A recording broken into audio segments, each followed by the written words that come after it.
Merhabalar, ben Beyza, 38 yaşındayım, Ankara doğumluyum. Bayan olduğumu ufak yaşlarda hissettim. Annemin kıyafetlerini giyiyordum evde. Makyaj malzemelerini kullanıyordum. Ablamın kıyafetlerini falan giyiyordum hep. Ama gizli gizli tabii.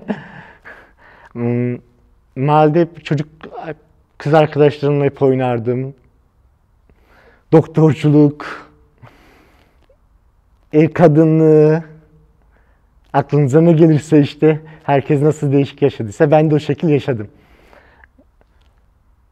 10 yaşlarımda aile içinde maruz kaldığım bir olaydan dolayı erken tanımış oldum bu hayatı. Uzun zaman sürdü. Ailem zaten dindar bir aile olduğundan açılma olamazdı. Benim için ölümle sonlanan bir olay olurdu anlatırsam. İlkokulu falan çok rahat okudum. Hep kız arkadaşlarımla oynardım, erkek arkadaşlarımla oynardım. 15 yaşında bütün mahalledeki arkadaşlarım biliyordu ama hiç kimse bana o kötü gözle bakmadı. Çalışma hayatında çalıştım. Gayet iyi ama hiç belli etmeden çalıştım. Kimse de anlamadı. Anlasalar bile onun karşılayacaklarına emindim. Çünkü ben o insanlara o güvence veriyordum. Nasıl bir insan olduğumu. Askerlikte de anlaşıldım. Rapor almaya uğraştılar. Ben kabul etmedim fotoğraf falan çekilmeye. Ben alamam dedim rapor. İstemedim çünkü aileden korku olunca, baskı olunca biraz askerlik dönemi biraz anlattığım zaman iyi geçti. Gizlemedim. Gizli tutsaydım belki ben rahat edemezdim. Açık verirdim. Askerlikten döndükten sonra kimse doğru düz iş veren olmadı. Ben de zorunlu seks işçiliği yapmaya başladım. Hayatımı onunla kazanıyorum şu anda. Hala da devam ediyorum. Bizim Kurtuluş Parkı'nı bilirdim. Orada Hacettepe tren köprüsü var.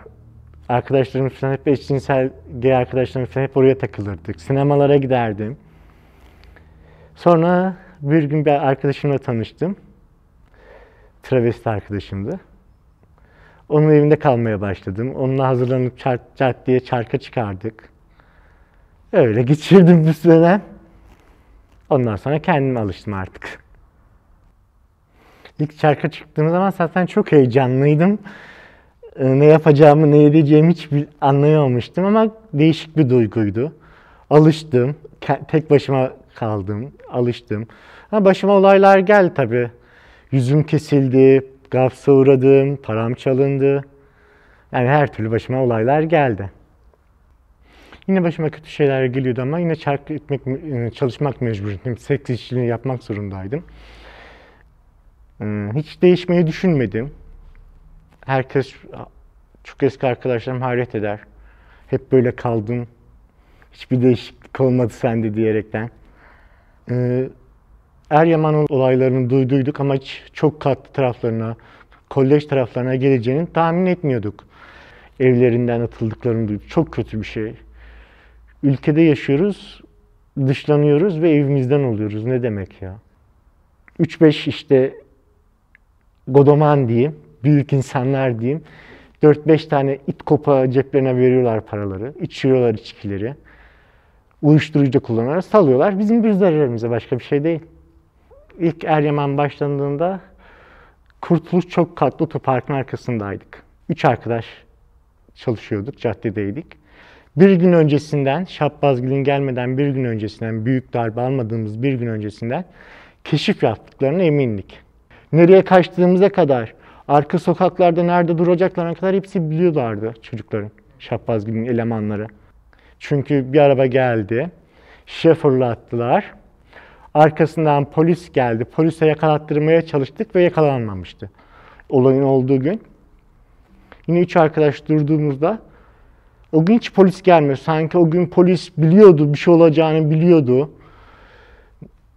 4 ya da 5 araba birden geldiler. Arabadan indiler hepsi. 2 arkadaşım benden uzak tarafa, ben başka tarafa kaçtım. 20 kişi beni yere yatırdı. Kafam, bacaklarıma bıçakladılar. O gece zaten bayağı darbe aldıydım. En çok darbeyi ben aldıydım çok tatlıda. Darp edildim. İşkence gördüm ama o şiddetin hala etkilerini yaşıyorum. Yapan insanları görseniz zaten hep çocuktu. İnsanı üzen zaten oluyor. Bir şey yapamıyorsun, çaresiz kalıyorsun. Her zaman orada polis olur, polis yok. Yardım eden yok. Korku vardı. Şahbazlığın arkasından başkaları da gelebilirlerdi. Biraz da korkular vardı. Bayağı her şey oldu, başımıza geliyor zaten. Hiçbir değişiklik yok, aynı. Biz seks işçileri olduktan sonra her yerde başımıza her şey gelebiliyor. Yani bu aralarda zaten bekçiler. Bekçilerden biraz şikayetçiyiz. Onlar izin vermiyor. Zaten pandemi döneminde çalışamıyorsun. Zor oluyor. Hastaneye gittik. Zaten bütün arkadaşlarımız hastaneye gelmişti. Pembe Hayat Derneğimiz falan da hepsi oradaydı. Avukatlarımız. İfadelerimiz alındı. Yakalandılar. Yakalandıkları haberi geldi bana. Karakolda gittim. Kişileri gösterdim. Bunlar bu kişilerdi. Ondan sonra yargı süreci başladı. Sonra aradan epey bir zaman geçtikten sonra tutuklandıklarını duyduk.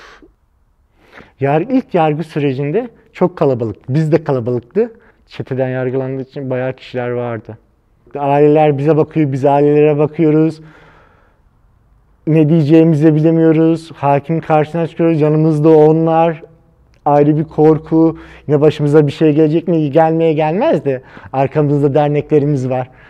Yani işte o amaçlar, şeyler çok kötü. Hele durursun ya, o günleri aynı yaşıyorsun.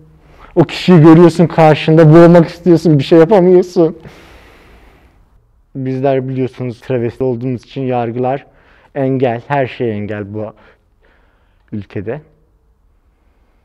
Hemen yine yaklaşık ceza aldıklarından sonra, aradan 10 sene geçtikten sonra İskitler'de çalışırken Şahbaz denilen şahıs karşılaştım.